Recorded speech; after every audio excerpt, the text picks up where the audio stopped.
Alright, welcome to the second session of our Career Startup Workshop. In this second session, we are going to be looking at career building stages. We are going to be looking at the various stages of career building. And let us first of all even identify these various stages of career building. The first stage is what? Self-assessment. The second stage is career exploration. The third stage is career discovery. The fourth stage is gap closure. The fifth stage is career launch. The sixth is career establishment. The seventh is career growth. The eighth is career maturity and reinvention. And then the ninth is what? Career decline and retirement. We are going to be taking these stages during this second session and during the third session. There are 9 stages here. This is what we call the career life cycle, where it begins and where it ends. As you can see, the last stage of your career development is what we call the career decline and retirement, right? So from stage 1, we are going to walk you through all the stages to the last stage, the stage 9. So let's get started. Now, self-assessment. Self-assessment is the first stage of the career career development. And this stage deals with you assessing yourself. And in assessing yourself, what are the things we are looking for? Number 1 is your skills and your accomplishments, right? What are the things that you perform well? What are the things you do well in, right? So the first stage, which is what I need you to start doing now, is to do an assessment of yourself. What are your skills? That is the question you want to ask yourself. What are the skills that you have? Number 2 is what? Your core competence. Now, in your core competence refers to this. Now, you can have up to let's say 6 skills that you have, but when we talk about your core competence, we are talking about the things you can do best, the most, that people will be willing to pay you for. That's what we talk about, your core competence. You see, it's not every skill that you have that people will be willing to pay for. As a matter of fact, some of us, the skills that we have, all of the skills that we have, are not skills that people will be willing to pay for, are not skills that people that can earn us employment, or that can even earn us a source of living, right? So if you have skills, you have listed out your skills in self-assessment, you try to check among these skills that I have, what are the ones that are going to be my core competence, the ones that can do best the most and that people will be willing to pay me for, right? Then the next one is what? Personality traits, right? What are your qualities? What are the things that make you unique as a person, that will make people to like you, that will make people to cherish you, right? And that will make, and then the fourth one is what? Your work values. You want to assess your work values. What are the things that matters to you most about working? What are the things you enjoy most about working? And then the last thing you need to check is what? Your competence level. We talk about your core competence and then your competence level. It's one thing to identify your core competence, the area where you base, the area where people will pay for. The next thing you need to check is what? Is the level of your competence. How broad are you in that sector? How broad are you in that skill? How broad are you in that practice, right? Because your competence level is going to determine how well you are going to be paid, right? And how much value you can deliver. You understand? So it's important to assess these 5 areas. Number 1, assess your skills. Number 2, your core competence. Number 3, your personality traits. Number 4, your work values. And then number 5 is what? Your competence level, your level of competence in your area of practice. The next one is career exploration. Now, this is important because, like we mentioned here, your core competence does not automatically translate into a career. If you have identified your core competence is supposed to fall within a career path, and that does not mean that you already have a career, because like we've also mentioned before, your career is supposed to span different industries, something that different industries should look for. It's something that different companies should look for. Why? Because you don't want to limit your options. You want a situation where you have multiple options, multiple places to work. So you need to be able to identify what are the things that industries are looking for. You may have a particular skill, but then it is important for you to identify not just the companies that are looking for them, but the industries in which these companies or these organizations falls under, and that is very, very important. So you do what you call a career exploration, where you explore the various demands that different industry players are looking for. Now, once you have done that, you go to what we call your career discovery. Of course, if you've been able to do an exploration of the various demands across industries, of the various demands of different companies within the primary industry where your skill falls under, you are going to discover what your career is. Now, once you discover what your career is, you now move over to what we call the gap closure. Now, you want to close on gap because having discovered what people within the industry are looking for, what companies within the industry are looking for, you will realize that your core competence does not automatically translate into what they are looking for.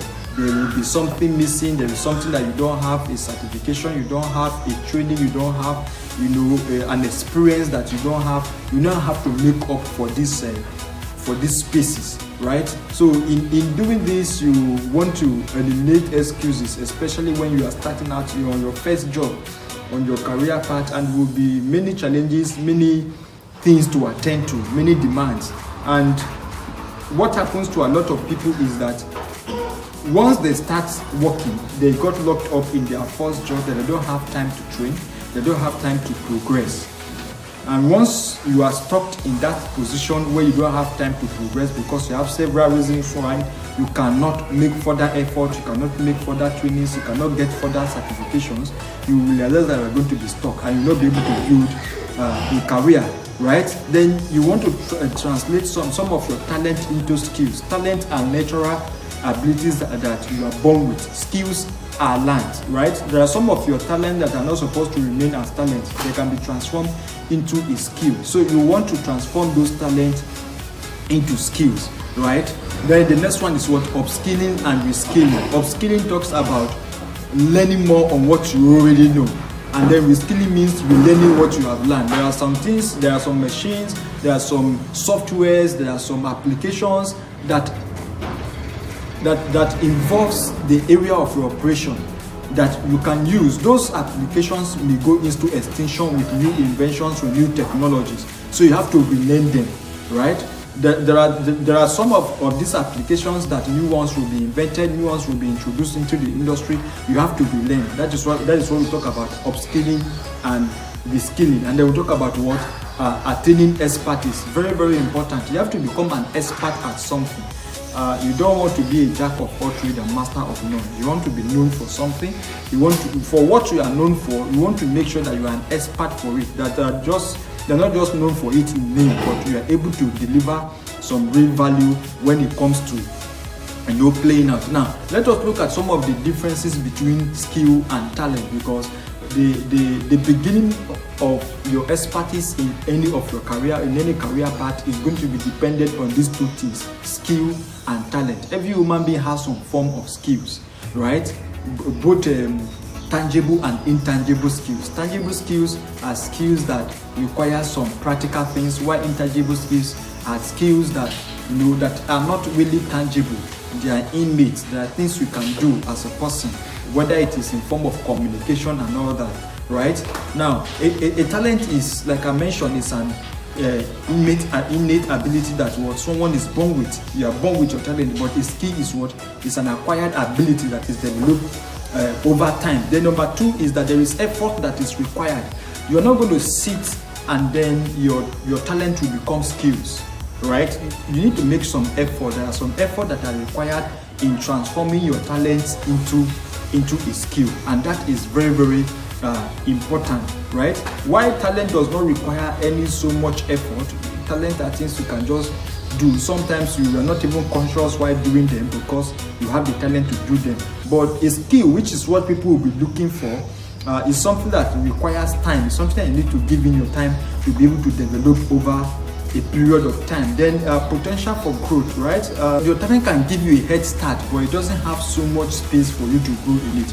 But once you transform your talent into a skill, or you have a skill that you are building, there is always a space for you to grow with that skill. There's always something to add on top at every point in time. At every point in time, there is something new to learn, there is something new to add to what you already know, and That is very, very important. So at the end of today's workshop, we want you to identify your various skills and rate your competence level on a scale of 1 to 10. So what are your skills? Then that skill that you claim to have, what is your competence level? On the scale of 1 to 10, try and rate your competence level. Number 2, use this scaling, this rating that you just did now, to identify your core competence. So if you have 5 skills, you rate your competence in them. If you have more than 6 rating in, let's say, maybe 3 of them, then you can say those 3 of them will form your core competence. The next is to match your core competencies for you to be able to identify your career path. Every career path will require different forms of core competence, right? So that it's a single career does not mean that you have to have a single core competence. As a professional, as an expert in that particular area, there are many things that you need to know how to do, whether in terms of the operational system or in terms of the technology that drives that your career path, or the technology that drives the industry, right? So it's not just enough for you to have a working knowledge. For example, if you are in banking, you're in the banking sector, it's not just enough for you to have a head knowledge of how the banking system operates or how the financial system operates. You also need to have a knowledge of the technological input within the banking system. What are the various applications? What are the various technologies that are used, and how do they function? You need to also be able to know how to operate them. Then you identify your career building stage. At what stage are you? What are the prospects? What are the areas that you can improve in? Don't get contented with whatever level you find yourself, because there's always a space for you to grow. There's always a space for you to improve, and then you also need to identify your opportunities. Like we mentioned, a career is going to span different jobs. You don't want to spend the whole of your career life cycle working in one company. You want to be able to work in different industries, in different companies. So in that way, you're able to build your contacts, you're able to build your reach.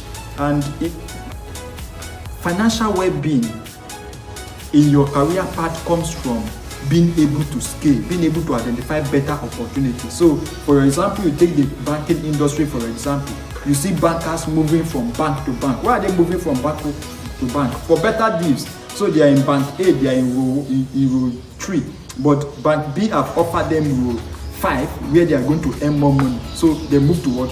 To bank B, because that gives them opportunity to explore more, give them better opportunity, give them more opportunity to earn more income. And this is how the career system works. So thank you very much for joining this session. We shall continue from session 3. Thank you.